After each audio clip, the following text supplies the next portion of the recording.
નમસ્કાર, જય શ્રી કૃષ્ણ મિત્રો, ફરીથી સ્વાગત છે તમારું આપણી ચેનલમાં। એક દિવસ સતયુગ, ત્રેતાયુગ, દ્વાપરયુગ અને કળિયુગમાં કોઈ એક બાબત પર મોટો ઝઘડો થઈ જાય છે અને તેઓ પોતાની સમસ્યાનું સમાધાન મેળવવા માટે ભગવાન શિવ પાસે જાય છે। ભગવાન શિવ તેમને એક અજીબ પરીક્ષા લઈને તેમના પ્રશ્નનો હલ શોધી આપે છે। તો મિત્રો, આજની કહાનીમાં આપણે જોઈશું કે ભગવાન ભોલેનાથ એવી કઈ કસોટી લે છે જેનાથી ચારેય યુગોને સમાધાન મળી જાય છે। તો મિત્રો, તમને વિનંતી છે કે આ વિડીયોના અંત સુધી જોડાયેલા રહેજો અને વિડીયો પસંદ આવે તો લાઈક, શેર કરજો અને હજુ સુધી જો તમે અમારી ચેનલને સબસ્ક્રાઈબ ના કરી હોય તો અત્યારે જ સબસ્ક્રાઈબ કરી દેજો તથા કોમેન્ટ બોક્સમાં હર હર મહાદેવ જરૂરથી લખી દેજો, જેથી ભગવાન ભોલેનાથની કૃપા આપણા સૌ પર નિરંતર બની રહે। તો ચાલો કહાની શરૂ કરીએ। એક સમયની વાત છે। ચારેય યુગ એટલે કે ચારેય ભાઈ એક સાથે બેઠા હતા અને ત્યારે જ તેમની વચ્ચે અંદરો અંદર વાદ વિવાદ થવા લાગ્યો। સતયુગ, ત્રેતા, દ્વાપર અને કળિયુગ આ ચારેય લોકો અંદરો અંદર વિવાદ કરવા લાગ્યા। સૌથી પહેલાં સતયુગે કહ્યું કે અરે મૂર્ખાઓ, તમે બધા મારાથી નાના છો, તમે મારી બરાબરી કેવી રીતે કરવા લાગ્યા? જ્યારે ત્રેતાયુગે આ વાત સાંભળી ત્યારે તેણે કહ્યું કે તું સૌથી મોટો કેવી રીતે હોઈ શકે? તમારા બધામાં સૌથી મોટો તો હું છું, હું જ સર્વશ્રેષ્ઠ છું, તું મારાથી સર્વશ્રેષ્ઠ ન હોઈ શકું। ત્યારે દ્વાપરયુગ બોલ્યો કે તું બધાથી સર્વશ્રેષ્ઠ કેવી રીતે હોઈ શકે? તમારા બધામાં તો શ્રેષ્ઠ હું છું, તારા શ્રેષ્ઠ થવાનો તો પ્રશ્ન જ ઊભો નથી થતો। ત્યાં સુધી તો કળિયુગ કહેવા લાગ્યો કે તમે ત્રણેય પોતાની જાતને શ્રેષ્ઠ ગણાવી રહ્યા છો, પરંતુ તમે હકીકત તો જાણતા જ નથી। વાસ્તવમાં તો શ્રેષ્ઠ હું છું। આ રીતે ચારેય યુગ એકબીજાની સાથે ઝઘડવા લાગ્યા। ત્યારે ચારેય યુગોએ ભેગા મળીને નિર્ણય કર્યો કે આવી રીતે આપણે યોગ્ય નિર્ણય પણ નહીં આવી શકીએ। આપણા ચારેયમાં કોણ મોટું છે અને કોણ સર્વશ્રેષ્ઠ છે, આનો નિર્ણય તો ફક્ત એક ભગવાન ભોલેનાથ જ કરી શકે તેમ છે। ચાલો આપણે તેમની પાસે જઈએ। ભગવાન શિવ જ આદિ અને અનંત છે। ચાલો આપણે અત્યારે જ તેમની પાસે કૈલાશ પર્વત પર પહોંચી જઈએ। ભગવાન શિવ જ આપણને જણાવશે કે આપણામાં કોણ મોટું છે અને કોણ નાનું। આ નિર્ણય કરવાની તાકાત આપણામાં નથી, એ તો સ્વયં ભોલેનાથ જ નિર્ણય કરી શકશે। ત્યારબાદ ચારેય યુગોએ ભેગા મળીને યોજના બનાવી અને તેઓ કૈલાશ જવા માટે નીકળી ગયા। જ્યારે તેઓ કૈલાશ પર્વત પર પહોંચી જાય છે ત્યારે દ્વારપાલ તેમને રોકે છે। દ્વારપાલ તેમને પૂછે છે કે તમે ચારેય કોણ છો અને તમે ક્યાં જઈ રહ્યા છો? ત્યારે ચારેય યુગ કહેવા લાગ્યા કે હે દ્વારપાલ, અમે ભગવાન શિવને મળવા માટે આવ્યા છીએ અને અમે ચારેય યુગ છીએ। તમે ભગવાન શિવને અમારા આવવાની સૂચના આપો। સ્વયં નંદેશ્વર મહારાજ ભગવાન શિવ પાસે આવ્યા અને તેમને કહેવા લાગ્યા કે હે પ્રભુ, હે કૈલાશપતિ, તમને ચારેય યુગ મળવા માટે આવ્યા છે। ત્યારે ભગવાન શિવે કહ્યું કે જાઓ, તેમને સન્માન સહિત અમારી સામે લઈ આવો। ભગવાન નંદેશ્વર ચારેય યુગોને લઈને ભગવાન શિવ પાસે પહોંચી જાય છે। ભગવાન શિવે ચારેય યુગને સન્માન સહિત પોતાના દરબારમાં બેસાડ્યા। ચારેય યુગ ભગવાન શિવને પ્રણામ કરે છે। ત્યારબાદ ભગવાન શિવે ચારેય યુગોને કહ્યું કે તમારા બધાનું અમારા દરબારમાં, અમારા કૈલાશ પર્વત પર સ્વાગત છે। હવે તમે જણાવો કે તમારું અહીં આવવાનું કારણ શું છે? તમે તો સ્વયં કાળચક્ર છો, તમે તો સ્વયં સમય છો, તો પછી એવું કયું કારણ છે કે જેના લીધે તમારે મારી પાસે આવવું પડ્યું? ત્યારે ચારેય યુગ કહે છે કે હે સૃષ્ટિના રચયિતા, હે ભગવાન શિવ, અમારા ચારેયની અંદર વિવાદ ઊભો થઈ ગયો છે અને અમારાથી તે વિવાદનું સમાધાન ન થઈ શક્યું, એટલા માટે અમે તમારી પાસે આવ્યા છીએ। માટે અમે તમને પ્રાર્થના કરીએ છીએ, હે ભગવાન ભોલેનાથ, તમે જ અમારી આ સમસ્યાનું નિવારણ કરો। તમે અમારો ન્યાય કરો અને અમને જણાવો કે અમારા ચારેયમાં સૌથી મોટું કોણ છે અને અમારા ચારેયમાં સર્વશ્રેષ્ઠ કોણ છે? ત્યારે ભગવાન શિવ કહે છે કે એનો નિર્ણય તો ત્યારે જ થશે જ્યારે તમે તમારો પોતાનો નિર્ણય મને જણાવશો। ત્યારે ભગવાન શિવ સૌથી પહેલાં સતયુગને કહે છે કે હે સતયુગ, હવે તમે જણાવો કે કેવી રીતે તમે મોટા છો અને કેવી રીતે તમે પોતાની જાતને સર્વશ્રેષ્ઠ બતાવવાની કોશિશ કરી રહ્યા છો। તમે કેવી રીતે સર્વશ્રેષ્ઠ છો તે મને જણાવો। ત્યારે સતયુગ ભગવાન શિવને કહે છે કે જુઓ પ્રભુ, મારું આયુષ્ય સૌથી વધારે છે। હું 17 લાખ વર્ષનો છું અને મારી સરખામણીમાં બીજા બધા યુગ ઘણા બધા નાના છે। તેમનું આયુષ્ય ઓછું છે, એટલા માટે મારી આયુ બીજા યુગો કરતાં વધારે છે, લાંબી છે. ત્યારે કળિયુગ બોલવા લાગ્યો કે હે પ્રભુ, વ્યક્તિ ક્યારેય પણ આયુષ્યથી મોટો નથી બનતો. વ્યક્તિ તો પોતાના ગુણોથી મોટો બને છે. મેં તો આ જ સાંભળ્યું છે. ત્યારે ભગવાન શિવે કળિયુગની આ દલીલને સ્વીકારી અને સતયુગને કહ્યું કે સતયુગ, તમે તો આ રીતે મોટા ના કહેવાઓ. ત્યારે સતયુગ કહેવા લાગ્યો કે હે પ્રભુ, મારા યુગના સમયમાં જે પણ વ્યક્તિઓ થયા તે બધા જ મહાન વ્યક્તિઓ બન્યા, ખૂબ જ બળવાન અને પરાક્રમી બન્યા. તેઓ આખી પૃથ્વીને ઉઠાવીને લઈ જાય તેવા પરાક્રમી અને બળવાન હતા.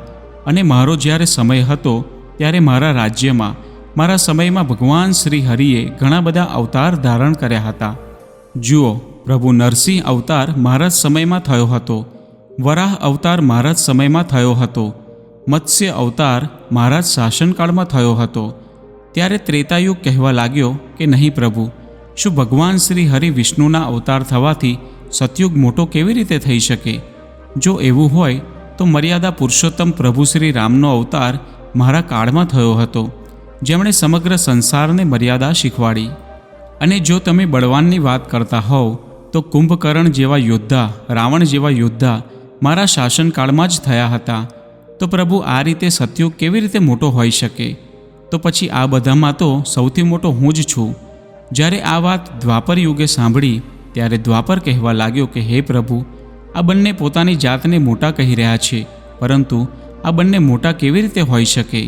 હે પ્રભુ, તમે તો જાણો જ છો કે જ્યારે મારું શાસનકાળ ચાલતું હતું ત્યારે મારા શાસનકાળમાં ભગવાન શ્રી કૃષ્ણ જેવા અવતાર થયા હતા, જે સ્વયં પરબ્રહ્મ પરમેશ્વરનું સ્વરૂપ હતા, જેમણે વિરાટ સ્વરૂપ બતાવ્યું હતું. અને આવું વિરાટ સ્વરૂપ તો સાક્ષાત ભગવાન વિષ્ણુ પણ ન બતાવી શકે. હે ભગવાન, આ લોકો યોદ્ધાઓની વાત કરે છે તો મારા શાસનકાળમાં પણ મોટા મોટા યોદ્ધાઓ કંસ, જરાસંઘ, ભીષ્મ પિતામહ અને 5 પાંડવો આ બધા મારા શાસનકાળમાં થયા હતા. પ્રભુ, સ્વયં બલરામ મહારાજ પણ મારા શાસનકાળમાં થયા હતા. તો તમે જ જણાવો કે મારા શાસનકાળમાં જન્મેલા યોદ્ધાઓ આમના યોદ્ધાઓ કરતાં કઈ રીતે નાના હોય? હે પ્રભુ, આ બધામાં તો સૌથી મોટો હું જ છું. ત્યાં સુધી કળિયુગ બોલી ઉઠ્યો કે હે પ્રભુ, હું આમની વાતો માની લઉં છું. તેમના શાસનકાળમાં જે પણ અવતાર થયા, જે પણ યોદ્ધાઓ થયા, એમનામાં બુદ્ધિ નહોતી. તેઓ એકદમ મૂર્ખ હતા. અને જેના શાસનકાળમાં મૂર્ખ પ્રાણીઓ પેદા થાય તો શું તે બુદ્ધિમાન હોઈ શકે? શું તે સર્વશ્રેષ્ઠ હોઈ શકે? પછી તે કહેવા લાગ્યો કે હે ભગવાન, મારો શાસનકાળ જ સૌથી શ્રેષ્ઠ છે. મારા યુગમાં જે કંઈ પણ લોકો થાય છે તે બધા સારી સારી વસ્તુઓનો ઉપયોગ કરે છે અને સુખી રહે છે. એટલા માટે મારો શાસનકાળ બધામાં સર્વશ્રેષ્ઠ છે. પછી જ્યારે ભગવાન શિવે ચારેય યુગ એટલે કે સતયુગ, ત્રેતાયુગ, દ્વાપરયુગ અને કળિયુગની વાણી સાંભળી અને તે ચારેયના જવાબ સાંભળ્યા, ત્યારે ભગવાન શિવ પોતાના મનમાં વિચાર કરવા લાગ્યા કે આ બધાનો નિર્ણય કેવી રીતે કરવો. ભગવાન શિવની પાસે માતા પાર્વતી બેઠા હતા અને માતા પાર્વતી કહેવા લાગ્યા કે હે પ્રભુ, જો તમે આમનો યોગ્ય નિર્ણય નહીં કરો તો બીજું કોણ કરશે? ત્યાર પછી તો આ ચારેય ભાઈ એકબીજા સાથે ઝઘડીને મરી જશે. એટલા માટે હે મહાદેવ, તમે આમનો યોગ્ય નિર્ણય કરો. બધા જ દેવતાઓ ભેગા મળીને ભગવાન શિવને કહેવા લાગ્યા કે હે ભોલેનાથ, તમે જ આમનો નિર્ણય કરો, નહીં તો આ ચારેય યુગ એકબીજા સાથે લડવા લાગ્યા તો ભયંકર આપત્તિ આવી પડશે અને સૃષ્ટિનું કાળચક્ર થંભી જશે, સમયનો પ્રવાહ થંભી જશે. હે ભોલેનાથ, તમે જ હવે કંઈક કરો. ત્યારે ભગવાન શિવ કહે છે કે ઠીક છે, હું સમસ્ત ગણોની વાત માનું છું. હું આ ચારેય યુગોની સમસ્યાનો યોગ્ય નિર્ણય કરીશ. ભગવાન શિવે ચારેય યુગોને કહ્યું કે ચાલો ઠીક છે, પરંતુ હું તમારા ચારેયની પરીક્ષા લઈશ અને જે પરીક્ષામાં સફળ થશે તે જ સૌથી મોટો હશે. ત્યારે સતયુગ કહેવા લાગ્યો કે હે ભગવાન, તમને જે યોગ્ય લાગે તે પરીક્ષા લો. બધામાં સૌથી મોટો અને સર્વશ્રેષ્ઠ હું જ હોઈશ. ત્યારે કળિયુગ કહેવા લાગ્યો કે હે પ્રભુ, અમે પણ પરીક્ષા આપવા માટે તૈયાર છીએ. તમે ફક્ત પરીક્ષા લો. ચારેય યુગ પરીક્ષા આપવા માટે તૈયાર થઈ જાય છે. ભગવાન શિવે 1000 ટન વજનની એક મોટી લોખંડની કઢાઈ લીધી અને તે લોખંડની કઢાઈને કૈલાશ પર્વતની નીચે તળેટીમાં મૂકી દીધી. કઢાઈની બાજુમાં જ એક ચોખાનો મોટો ઢગલો કરી દીધો. ત્યારબાદ ભગવાન શિવે ચારેય યુગોને બોલાવ્યા અને કહ્યું, તમે ચારે આ જોઈ રહ્યા છો? તમારી પરીક્ષા અત્યારે જ થઈ જશે. ભગવાન શિવ સતયુગને કહે છે કે હે સતયુગ, મારા 1500 ગણ અહીં બેઠા છે અને આ કઢાઈમાં બાજુમાં જે ચોખા મૂકેલા છે તેમાંથી ભાત બનાવવાનો છે અને આ ભાતને તારા યુગનો વ્યક્તિ જ બનાવશે અને મારા અહીં જેટલા પણ ગણ બેઠા છે તે બધા આમાંથી ભોજન કરશે.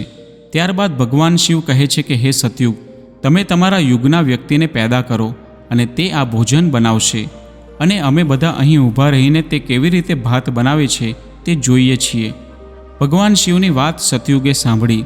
ત્યારબાદ એક મોટો બળવાન યોદ્ધા સતયુગે બનાવ્યો અને તેને કહ્યું કે જાઓ બેટા, મોટી કઢાઈમાં ભાત બનાવો અને તેને બનાવીને ભગવાન શિવના આ બધા જ ગણોને તમે ભોજન કરાવો. પોતાના મહારાજનો આદેશ સાંભળીને સતયુગનો માણસ તે રસોઈ બનાવવા માટે તૈયાર થઈ જાય છે. ત્યાં આવીને તે જુએ છે કે તે મોટી કઢાઈનું વજન વધારે હતું. તે વ્યક્તિ સતયુગનો હતો અને તે ખૂબ જ બળવાન હતો. તેણે ખૂબ જ મોટી ભઠ્ઠી બનાવી અને તે મોટા મોટા વૃક્ષોને તોડીને તેના લાકડા લઈ આવ્યો અને તે લાકડાને ભઠ્ઠીમાં નાખીને અગ્નિ પ્રગટાવી. અગ્નિ પ્રગટાવ્યા બાદ તે મોટી 1000 ટનની કઢાઈને પોતાના એક હાથથી ઉંચકીને ભઠ્ઠી ઉપર મૂકી દીધી અને ચોખાનો જે ઢગલો હતો તે બધા જ ચોખા ઉઠાવીને તે કઢાઈમાં નાખી દીધા અને તેમાં પાણી નાખી દીધું અને ફટાફટ ભાત તૈયાર કરી દીધો. જ્યારે 1000 ટન વજનના લોખંડની કઢાઈમાં ભાત તૈયાર થઈ ગયો ત્યારે તે સતયુગના માણસે ભગવાન શિવના બધા જ ગણોને બેસાડ્યા અને તેમને પત્તર આપ્યું અને ભાત પીરસીને તેમને ભોજન જમાડ્યું. તે બળવાન વ્યક્તિ પોતાનું કાર્ય પૂર્ણ કરીને પોતાના માલિક સતયુગ પાસે આવી ગયો અને તેમને કહેવા લાગ્યો કે હે પ્રભુ, હવે હું જઈ રહ્યો છું, મારું કામ પૂર્ણ થઈ ગયું છે. ભગવાન શિવ અને બીજા લોકો જોઈ રહ્યા હતા. ત્યારબાદ ભગવાન શિવ ત્રેતાયુગને કહે છે કે હે ત્રેતા, હવે તમે તમારા યુગના વ્યક્તિને મોકલો અને આ જે મોટી કઢાઈ મૂકેલી છે તેને હું મારી માયાથી હટાવી લઉં છું અને આના જેવી જ બીજી એક કઢાઈ બનાવીને મૂકી દઉં છું અને હવે તમે તમારા યુગના વ્યક્તિ જોડે આ મોટી કઢાઈમાં ભાત તૈયાર કરાવો અને મારા 1500 જે ગણ છે તેને ભોજન જમાડો. ત્યારે ત્રેતાયુગે કહ્યું, ઠીક છે પ્રભુ, જેવી તમારી આજ્ઞા.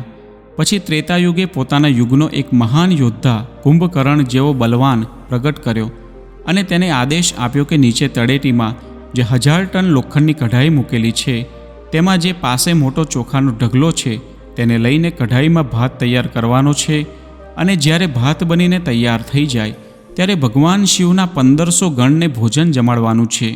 ત્રેતાયુગનો તે વ્યક્તિ પણ ખૂબ જ બળવાન હતો અને ત્યારબાદ તે પાસે આવ્યો નીચે તળેટીમાં અને ત્યાં એક મોટી ભઠ્ઠી ખોદી અને લાકડા વીણી લાવીને મૂક્યા અને તે મોટી કઢાઈને બંને હાથોથી ઊંચકીને તે ભઠ્ઠી પર મૂકી અને ત્યારબાદ અગ્નિ પ્રગટાવી. ત્યાર પછી જે ચોખા હતા તેને કઢાઈમાં નાખ્યા અને તેમાં પાણી ઉમેર્યું. બધા જ ચોખાનો ભાત બનીને તૈયાર થઈ ગયો. ત્યારબાદ તે ત્રેતાયુગના વ્યક્તિએ ભગવાન શિવના જેટલા પણ ગણ હતા તે બધાને ભાતની રસોઈ જમાડી અને ભોજન કર્યા બાદ બધા જ ગણ કૈલાશ પર્વત પર પાછા આવી ગયા. ત્યારબાદ ભગવાન શિવે પોતાની માયાથી ફરીથી તે કઢાઈને ગાયબ કરી દીધી. હવે ભગવાન શિવ દ્વાપર યુગને કહે છે કે આ બંને યુગ પોતાની પરીક્ષાઓ આપી ચૂક્યા છે, હવે તારો વારો છે. જુઓ, ખૂબ જ મોટી 1000 ટન વજનની લોખંડની કઢાઈ તમને તળેટીમાં જોવા મળશે અને હજારો મણ ચોખા બાજુમાં મૂકેલા છે અને તમારે મારા 1500 ગણને ભોજન જમાડવાનું છે. ત્યારે દ્વાપર યુગે કહ્યું કે ઠીક છે પ્રભુ, તમારી જેવી ઈચ્છા. હું સંપૂર્ણ મારો પ્રયત્ન કરીશ કે મારા યુગનો જે વ્યક્તિ છે તે તમારા બધા જ ગણોને ભોજન જમાડી શકે. દ્વાપર યુગે પણ એક ભીમ જેવા અવતારવાળો ખૂબ જ બળવાન અને શક્તિશાળી વ્યક્તિને બનાવીને ઊભો કરી દીધો અને કહ્યું કે જાઓ, નીચે તળેટીમાં એક મોટી કઢાઈ મૂકેલી છે. એ મોટી કઢાઈમાં ચોખા લઈને ભાત બનાવવાનો છે અને ભગવાન શિવના બધા જ ગણોને ભોજન જમાડવાનું છે. તે વ્યક્તિ પોતાના પ્રભુને કહે છે કે ઠીક છે પ્રભુ, જેવી તમારી આજ્ઞા. તે વ્યક્તિ તળેટીમાં જાય છે અને જુએ છે કે કઢાઈ તો ખૂબ જ મોટી હોય છે અને તેને ઉઠાવવામાં ઘણી જ તાકાત લગાવવી પડશે. ત્યારબાદ તેણે મોટી ભઠ્ઠી ખોદી અને લાકડાની વ્યવસ્થા કરી અને તે મોટી કઢાઈને પોતાના બંને હાથથી ઉઠાવી. તેણે ખૂબ જ જોર લગાવ્યું ને તે કઢાઈને ઉઠાવી, કેમ કે તે કઢાઈને સતયુગ અને ત્રેતાયુગના વ્યક્તિ જ ઉઠાવી શકે તેમ હતા. એટલા માટે તેણે ખૂબ જ તાકાત લગાવવી પડી. પોતાની બધી જ તાકાત લગાવીને તેણે તે કઢાઈને ઊંચકી લીધી અને ઉઠાવીને જેમ તેમ ખેંચીને તેને ભઠ્ઠી પર મૂકી દીધી. નીચે અગ્નિ પ્રગટાવી અને કઢાઈમાં ચોખા અને પાણી રેડી દીધું. અને જ્યારે ભાત તૈયાર થઈ ગયો ત્યારે તેણે ભગવાન શિવના બધા જ ગણોને ભોજન પીરસીને જમાડ્યું. ભોજન જમાડ્યા બાદ દ્વાપર યુગનો તે વ્યક્તિ પોતાના માલિક પાસે આવી જાય છે અને કહે છે કે હે પ્રભુ, મેં મારું કામ કરી દીધું છે. દ્વાપર યુગે તેની પીઠ થપથપાવી અને કહ્યું કે શાબાશ દીકરા, હવે તું જઈ શકે છે. હવે ભગવાન શિવ કહે છે કે હે કળિયુગ, હવે તારો વારો છે. તું જે કઢાઈ જોઈ રહ્યો છું તેનું વજન ઓછું નહીં થાય, તેનું વજન તેટલું જ રહેશે, 1000 ટન. પરંતુ હવે તારે પરીક્ષા આપવાની છે. તું માનવા તૈયાર નહોતો કે તું સૌથી નાનો છે, પરંતુ તારા યુગના માણસનું આયુષ્ય 100 જ વર્ષ છે, જ્યારે બીજા યુગોના મનુષ્યનું આયુષ્ય ખૂબ જ વધારે છે. સતયુગમાં આયુષ્ય 1,00,000 વર્ષનું હોય છે, ત્રેતાયુગમાં 10,000 વર્ષ હોય છે અને દ્વાપર યુગમાં 1,000 વર્ષ આયુષ્ય હોય છે. અને હે કળિયુગ, તારા શાસનકાળમાં તો ફક્ત 100 જ વર્ષનું આયુષ્ય છે અને તમારો માણસ પણ ઘણો નાનો છે. જ્યારે ભગવાન શિવની આ વાતો કળિયુગે સાંભળી ત્યારે કળિયુગ કહે છે કે હે પ્રભુ, ઠીક છે, હું તમારી આ વાત માનું છું, પરંતુ તમે મને પહેલાંથી જ આ રીતે હતાશ ના કરો. તમે તો એક ન્યાય કરતા છો, બધાને જ પરીક્ષા આપવા માટે મોકો આપ્યો છે. તમે પણ મને પરીક્ષા આપવાનો મોકો આપો. હું પણ પરીક્ષા આપીને જોઈશ. જો મારાથી નહીં થઈ શકે ત્યારે હું માનીશ કે હું બધામાં નાનો છું. ત્યારે ભગવાન શિવ કહે છે કે ઠીક છે, તો તમારો માણસ બોલાવી દો. ત્યારબાદ ભગવાન શિવ કહે છે કે તમે આ કઢાઈ જોઈ રહ્યા છો તે 1000 ટન વજનની છે અને બાજુમાં ચોખાનો ઢગલો છે અને તેમાં આ બધા ચોખા નાખીને ભાત બનાવવાનો છે. તમારો વ્યક્તિ આવીને શું કરશે? ત્યારે કળિયુગ કહે છે કે ઠીક છે પ્રભુ, તમે મારો તમાશો તો જુઓ. ત્યારે ત્રણેય યુગ હસવા લાગ્યા. ભગવાન શિવ પણ કળિયુગની વાત સાંભળીને અચંબિત હતા. ભગવાન શિવ વિચારી રહ્યા હતા કે કળિયુગનો વ્યક્તિ 1000 ટન વજનની કઢાઈને કેવી રીતે ઉઠાવી શકશે. કળિયુગે ખૂબ જ બુદ્ધિમાન વ્યક્તિને પેદા કર્યો. તે ખૂબ જ બુદ્ધિશાળી વ્યક્તિ હતો. બધા જ ગુણોથી સંપન્ન વ્યક્તિને કળિયુગે પેદા કર્યો અને તે વ્યક્તિને કહ્યું કે દીકરા, તારે હવે પોતાની શક્તિ બતાવવાની છે. અત્યારે પરીક્ષાનો સમય છે. જો તું આ પરીક્ષામાં અસફળ થયો તો હું સૌથી નાનો થઈ જઈશ. તે વ્યક્તિ પોતાના મહારાજને કહે છે કે મહારાજ, તમે આ કઢાઈની વાત કરો છો? આવી હજારો કઢાઈ જો મારી સામે હોય તોય મને કંઈ ફરક નહીં પડે. તે વ્યક્તિની વાત ત્રણેય યુગોએ સાંભળી ત્યારે તેઓ હસવા લાગ્યા અને તેઓ કહી રહ્યા હતા, ક્યાં આ નાનો માણસ કે જેની લંબાઈ માત્ર 3 હાથ જેટલી છે, તે શું કરશે? જ્યારે અમારા યુગના માણસોની લંબાઈ તો ખૂબ જ મોટી હતી. આ વાત તો ખૂબ જ સાચી છે, એકદમ સાચી છે. જ્યારે સતયુગના માણસની લંબાઈ 21 હાથ જેટલી હતી, ત્રેતાયુગના માણસની લંબાઈ 14 હાથ જેટલી હતી, દ્વાપર યુગના માણસની લંબાઈ 7 હાથ જેટલી હતી અને જ્યારે કળિયુગના માણસની લંબાઈ 3.5 હાથ જેટલી હોય છે. ત્રણેય યુગ ખૂબ જ જોરથી હસી રહ્યા હતા. કળિયુગ કહે છે કે બસ તમે જોયા જ કરો, મેં મારા માણસને મોકલી દીધો છે. કળિયુગનો આદેશ સાંભળીને તે તીવ્ર બુદ્ધિવાળો વ્યક્તિ કૈલાશની તળેટીમાં આવી ગયો અને ત્યાં આવીને તેણે જોયું કે તે લોખંડની કઢાઈનું વજન તો ખૂબ જ વધારે હતું અને તે તેને ઉઠાવી શકે તેમ નહોતો. ત્યારે તે વ્યક્તિએ બુદ્ધિ વાપરી અને તે કઢાઈની નીચે જ માટી ખોદવાની શરૂ કરી દીધી. તે કઢાઈને તેણે સહેજ પણ હલાવી નહીં અને તે કઢાઈની નીચે જ ભઠ્ઠી ખોદીને તૈયાર કરી દીધી. લાકડાની વ્યવસ્થા કરવામાં તેને સહેજ પણ સમય લાગ્યો નહીં, કેમ કે લાકડા ત્યાં જ રાખેલા હતા. તેણે તે લાકડીઓને ઉઠાવી લીધી અને ભઠ્ઠીમાં નાખીને તેમાં અગ્નિ પ્રગટાવી દીધી અને તે મોટી કઢાઈમાં ચોખા નાખ્યા અને પાણી રેડ્યું અને બસ થોડીક જ વારમાં ભાત બનીને તૈયાર થઈ ગયો. કળિયુગનો વ્યક્તિ ખૂબ જ બુદ્ધિશાળી હતો. તેણે કાંઈ પણ કર્યું નહીં, ફક્ત તેણે તે વિશાળ કઢાઈની નીચે માટી ખોદીને ભઠ્ઠી તૈયાર કરી દીધી અને તેમાં અગ્નિ પ્રગટાવીને કઢાઈમાં ચોખા નાખ્યા અને પછી પાણી નાખીને ભાત તૈયાર કરી દીધો. જ્યારે ભાત તૈયાર થઈ ગયો ત્યારે ભગવાન શિવના બધા જ ગણોને એક લાઇનમાં બેસાડી દીધા અને તે ગણોને કહ્યું કે તમે મને થોડી મદદ કરો અને આ બધા જ ભાતને બધા ગણોને પીરસી દો. ત્યારબાદ ભગવાન શિવના 4 વિશાળ ગણ આવે છે અને તે બધા જ ભાતને એક વાસણમાં કાઢીને બધા જ ગણોને પીરસી દે છે.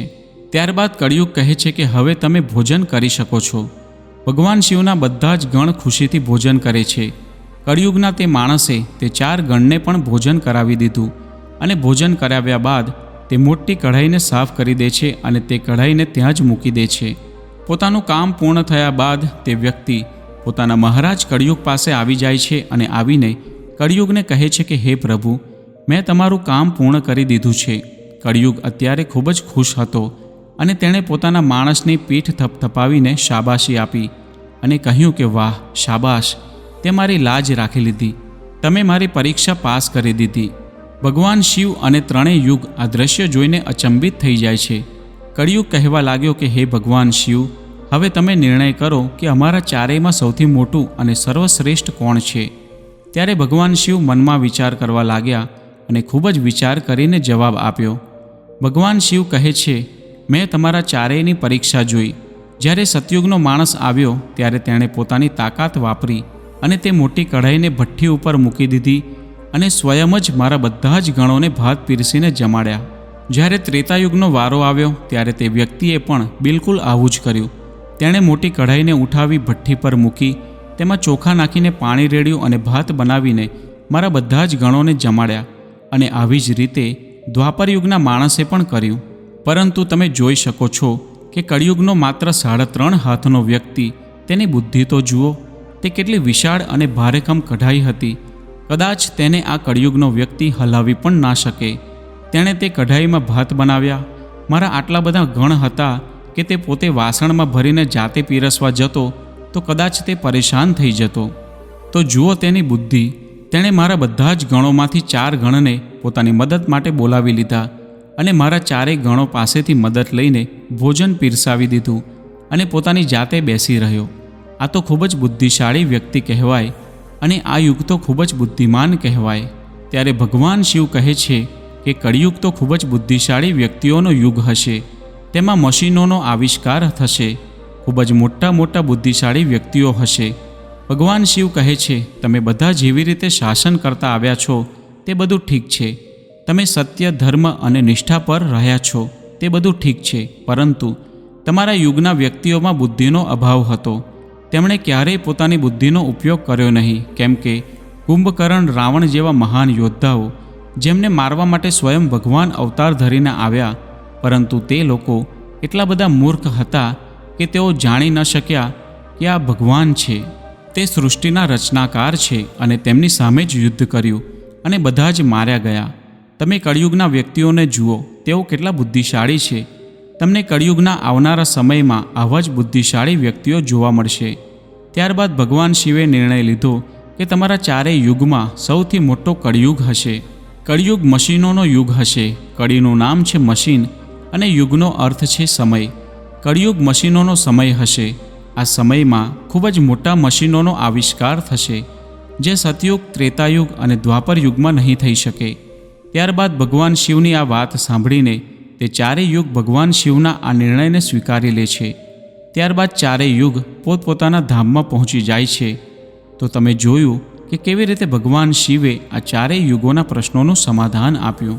તો મિત્રો, આજની કહાની તમને કેવી લાગી તે કોમેન્ટ કરીને જરૂર જણાવજો. અને વિડીયો પસંદ આવ્યો હોય તો લાઈક અને શેર કરજો તથા ચેનલ પર નવા હોય તો ચેનલને સબસ્ક્રાઈબ જરૂરથી કરજો.